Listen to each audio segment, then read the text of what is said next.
joining me for this conversation. I'm so excited, as Asi said himself. And this is a big moment for people in the games industry, particularly those in the Games for Change sector, where we all believe that we're creating stories that matter, right? And for such a long time, games, I think we felt as game developers and creators, we were not as well recognized as an art form. You know, it's like an argument, you know, to say that games should be considered and like other forms of media. And it was when the National Endowment of the Arts started funding games. It was like a really big moment, and they support us. So to have a long-standing, reputable, just organization and to acknowledge games in this way, it's like there's a cultural significance for that. And to include immersive media, which is a newer art form, but with so much potential to embrace it too. So really, I applaud you and applaud you as a board member for making this happen. So thank you. I'd love to talk a little bit more with you about how this happened, came to be, and what you see about it. All right, so the Peabody Awards has been around since 1940. So let's do that. A lot of people don't know what Peabody is, strangely enough, because we're not on television. We've been a few times. But think about this. So I'm a professor, so I'm going to go into professor mode. In the late 1930s, there's two major awards, the Oscars for film, media awards, excuse me, and the Pulitzers. So the National Association of Broadcasters wanted an award for radio, began in 1920, 18 years later, very popular form, but also not well respected. There's the Green Hornet, and there's Amos and Andy, and all these shows. So anyway, Pulitzers are located at Columbia University. NAB located this Peabody Awards at the University of Georgia. So we've been there since 1940,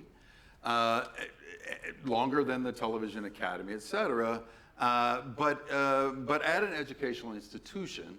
And as the technologies have changed over the years, e.g. radio, then television, but also then cable, satellite, and then the web, Peabody has tried to change and realize that really our mantra is stories that matter, and it doesn't really matter what is telling that in the electronic media realm.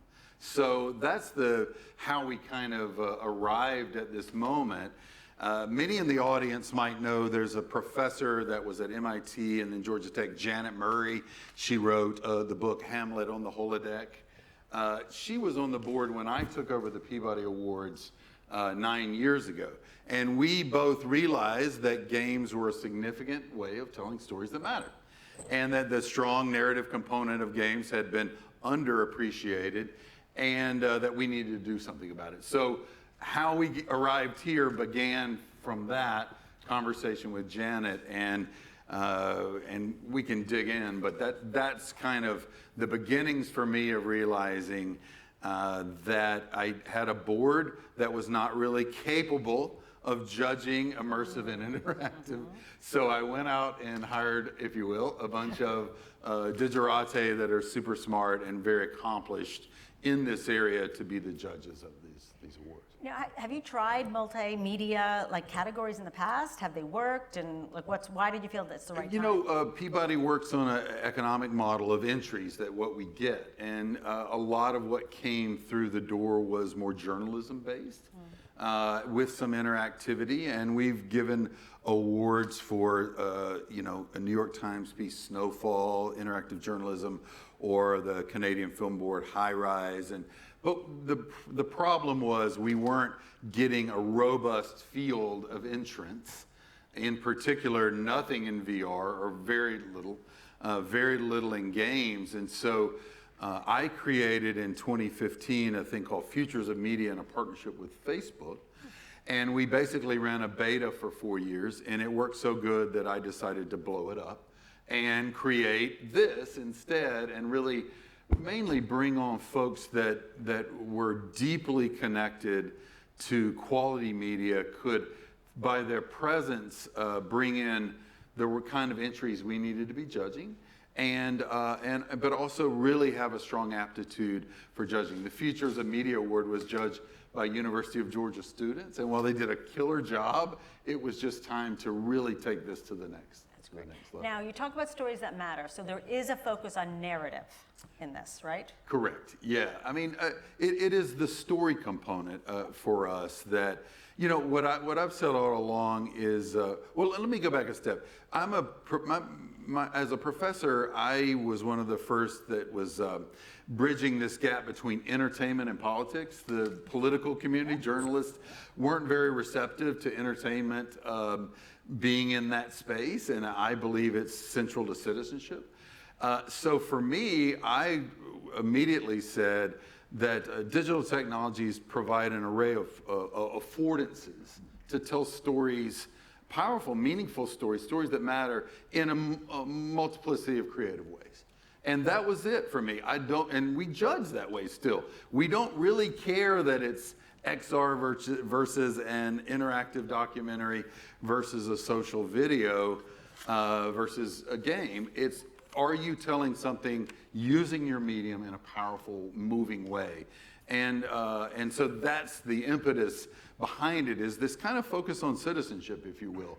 Are these stories about Black lives or immigration or violence against women or all the multiplicity of things that you'll repeatedly see that we do with Peabody? And it doesn't matter if it's a podcast or interactive.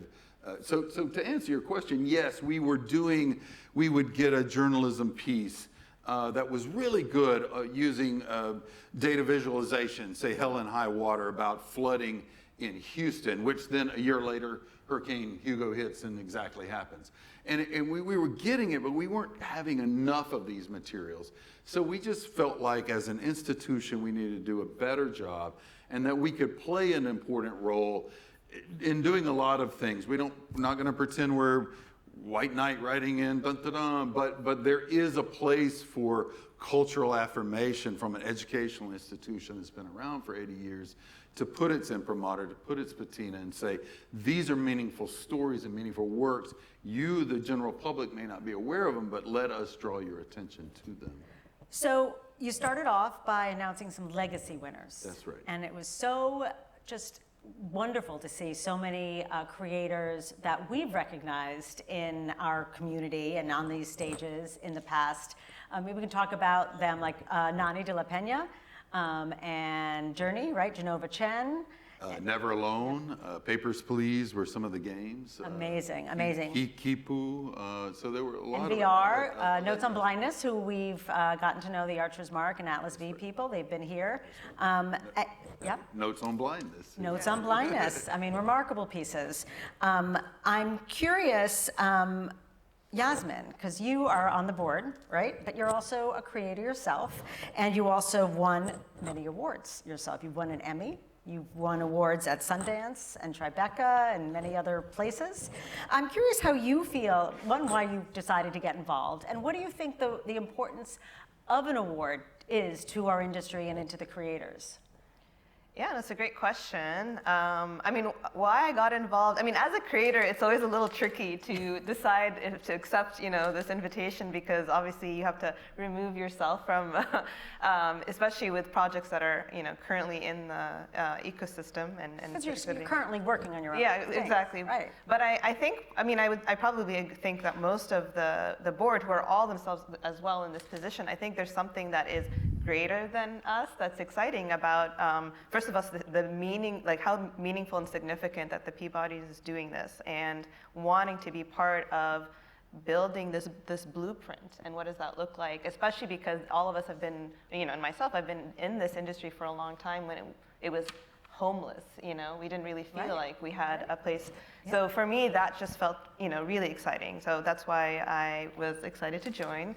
And, you know, how does, you know, an award like this impact an artist's career? I mean, obviously, I think it's a game changer. It's, you know, when especially in an ecosystem that is so fragmented and siloed, and as I said already, like, you don't really have this recognition. A lot of work that's really important and significant and very important topics, like, you know, Jeffrey had mentioned, they really are not getting this amplification or stage. And also with an ecosystem that doesn't have a fully sophisticated I'm not speaking about like games per se, but I'm talking about everything that the Peabodies is recognizing. Not everything has distribution channels. Not everything has the audiences. And for a lot of the types of important stories and the diversity of stories that are being created, I think this would be totally a game changer to put some of these stories out on a platform like this and amplify what they're doing. Yeah, I mean, absolutely. I mean, I think the Games for Change Awards that we do every year does offer that for games in particular, and now VR as well.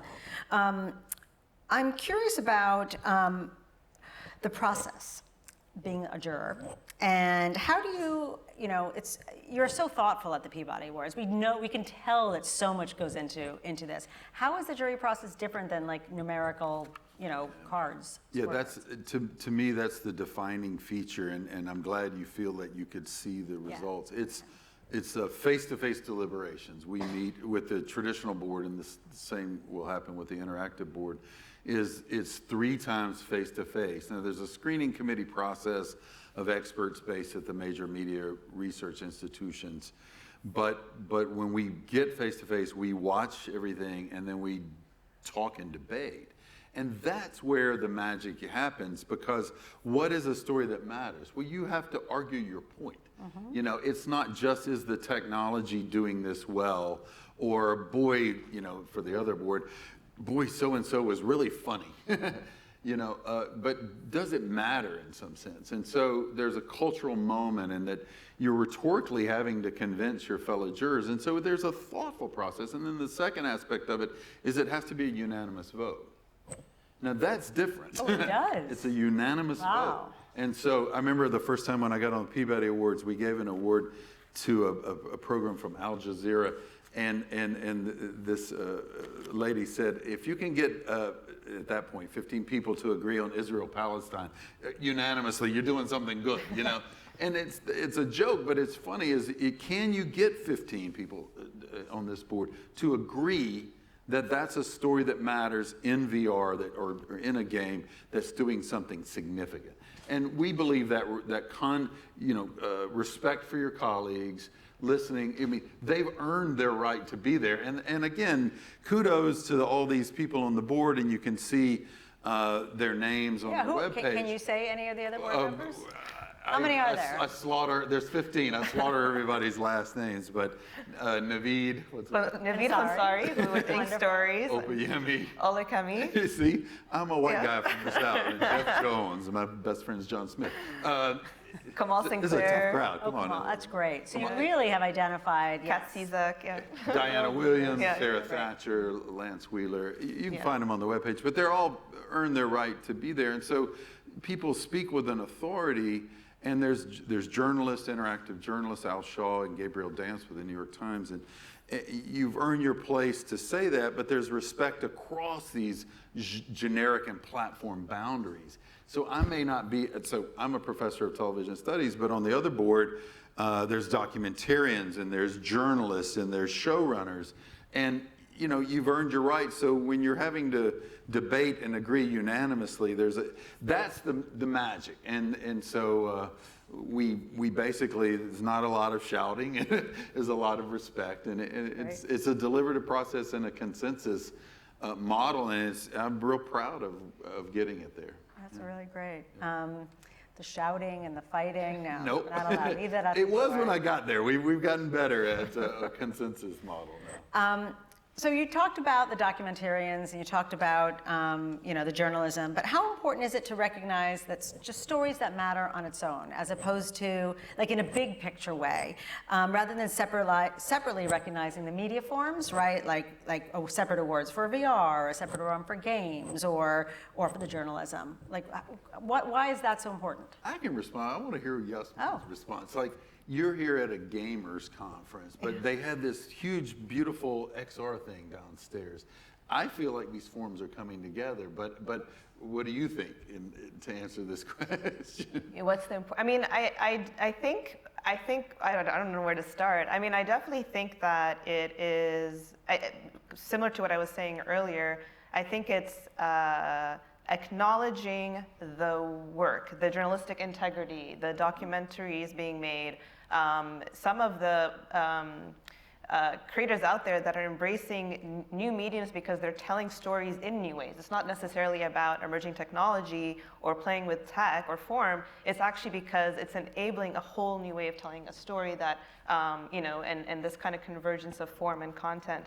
And I think that's what's the most important thing. And even in the categories, I think, Jeffrey, you talk about it as the categories don't even really matter, especially in this new category. They're tagging systems, because a lot of this work is continuously going to be evolving as technology evolving. That's true. An XR project can be in multiple, it can be a game. It can be a game, right? It can be right. multiple things. And I think because of this fluidity, well, the most important thing is the larger mission, of the stories that matter. One of my favorite things when we had the beta of this is watching these undergrad students, and they would have a debate, and I think this is so applicable to what makes Peabody great, is should that have been told in VR as opposed to a game? Or that would have been better told as an interactive documentary. And what they're doing is they're foregrounding the story.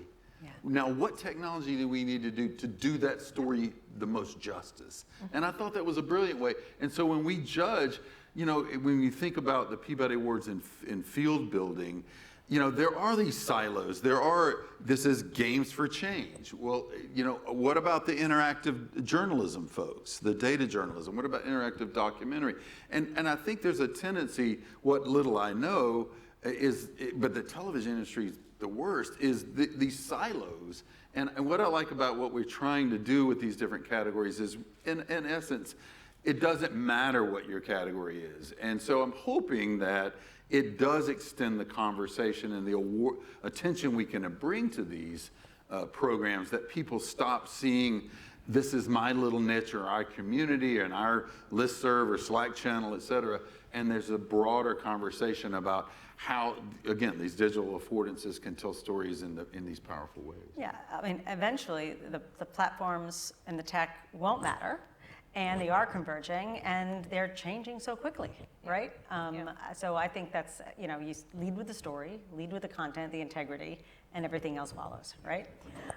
Let's talk about field building, because that's something that, we've talked a lot about at Games for Change over the last, 19 years, as we've, been part of, I'd like to think, in bringing communities together, right? And to advance the work and advanced different stakeholders who can help develop the work. But I would imagine that big awards and brands like the Peabodys, play a role in field building. And I was wondering what your thoughts about that. I mean, like I was just saying, I hope from creators' perspectives that this attention we give, but on our board of directors, we have East Coast and West Coast, but it's the people who run Netflix and Hulu and Amazon. But on the East Coast, it's also the journalists and the documentarians and the public media folks and philanthropists. So what we hope is that Peabody is this kind of ecumenical space, if you will.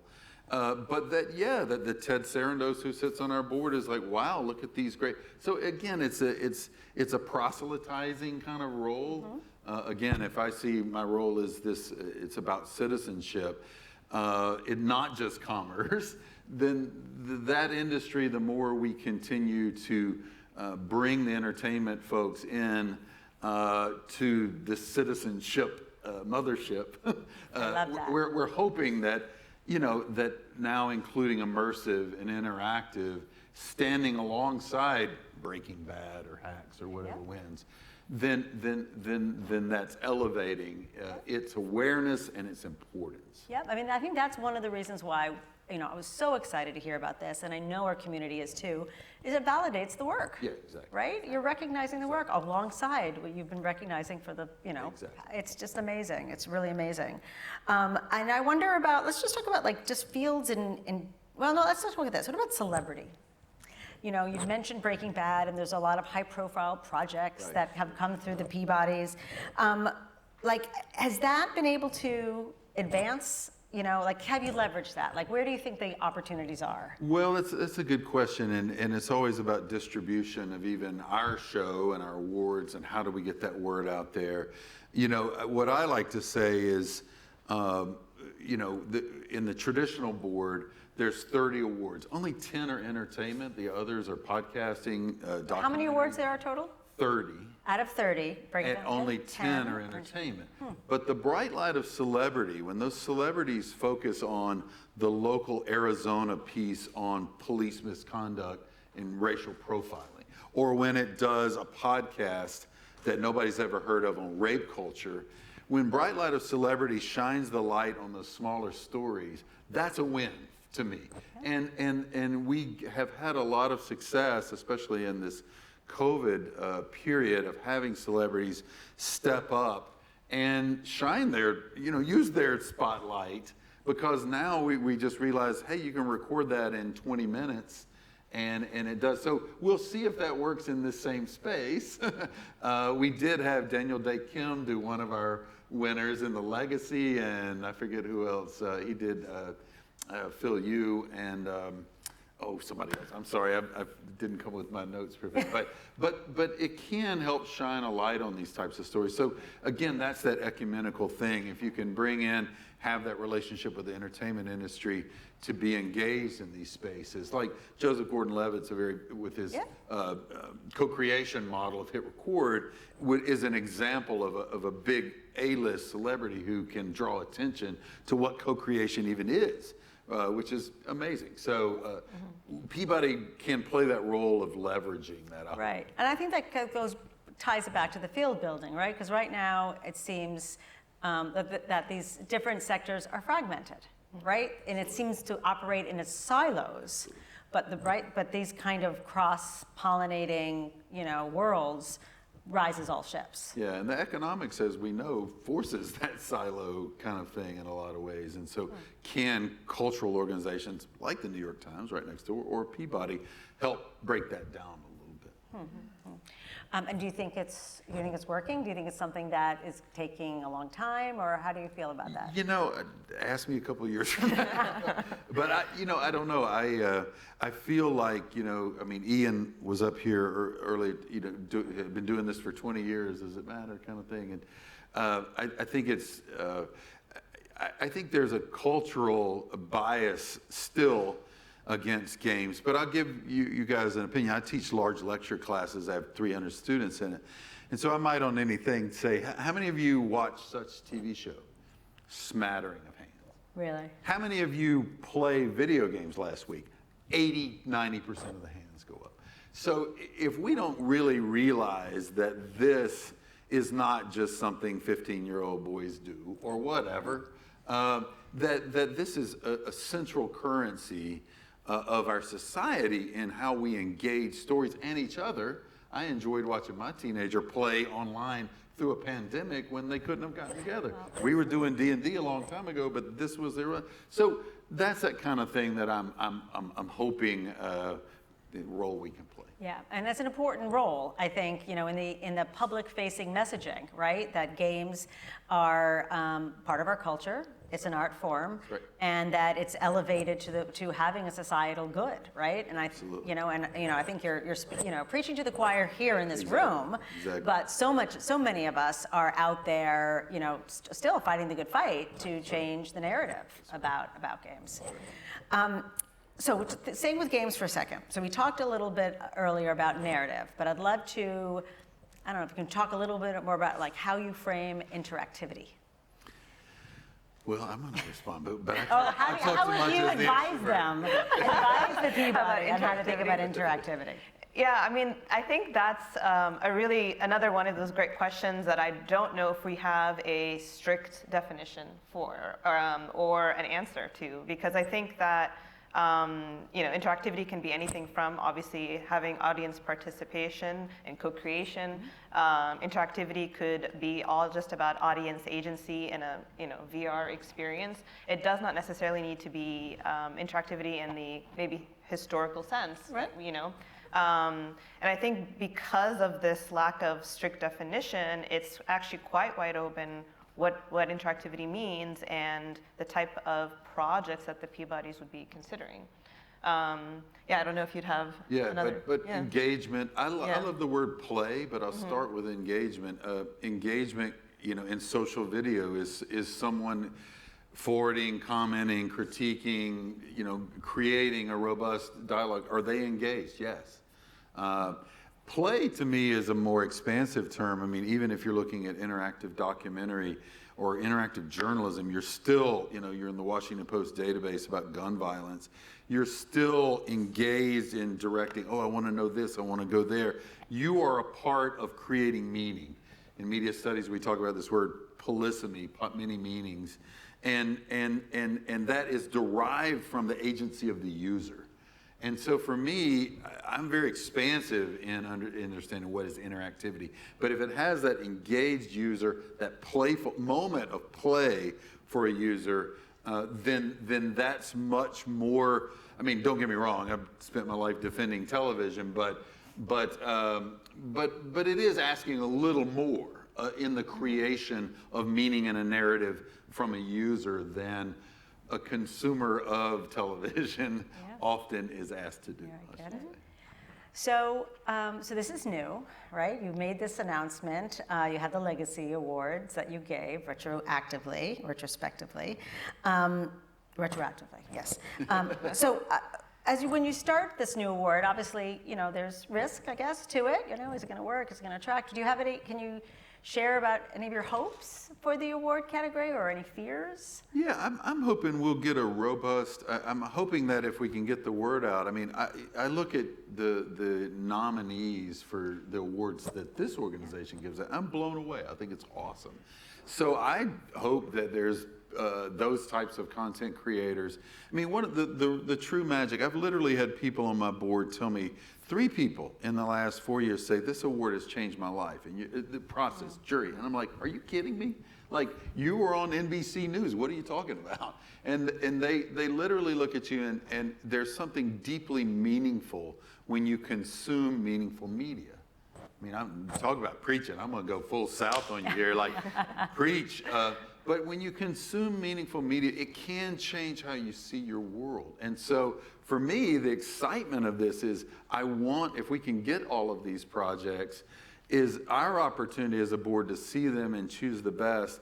It's deeply meaningful at a personal level. At the broader level, I just hope we are able, again, to use our this little space we've been given or that we've created in 82 years to amplify stories. I mean, I'm looking here at Never Alone. I mean, what a beautiful story. And every time our Kipu, when I learn about those stories, I'm like, it's just amazing that to be able to celebrate that type of thing. And the backstory of how the community, the indigenous community, helped create that story. And so that's what's fun for me. The risk or the fear is that we're not going to get a lot of submissions, and that we're going to have to, go out and shake the trees and say, hey, we really want to look at your work and we will judge it as fairly and honesty and with as much integrity as we can. Yeah. Well, I'm so glad that you accepted my invitation to join us. Thank you. And I think this is, I genuinely feel it's a really important moment and it's a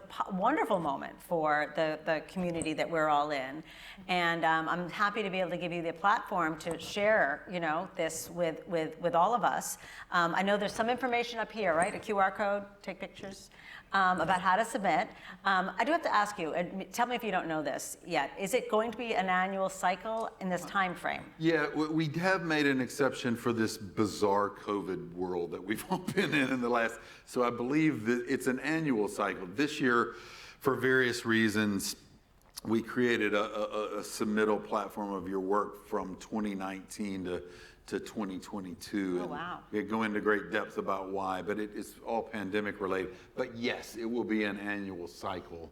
And that really lets you hit the cutting edge stuff that's out. Sure, absolutely.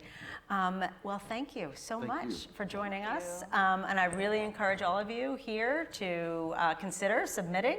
The fact that the award exists is a win for anyone in the community. It's a win for them, and I really believe it's a win for the sector, right, for this community. So thank you again for that opportunity, and I think we'll end this session here. Great. Thank you, Susanna. Thank you. Thank you.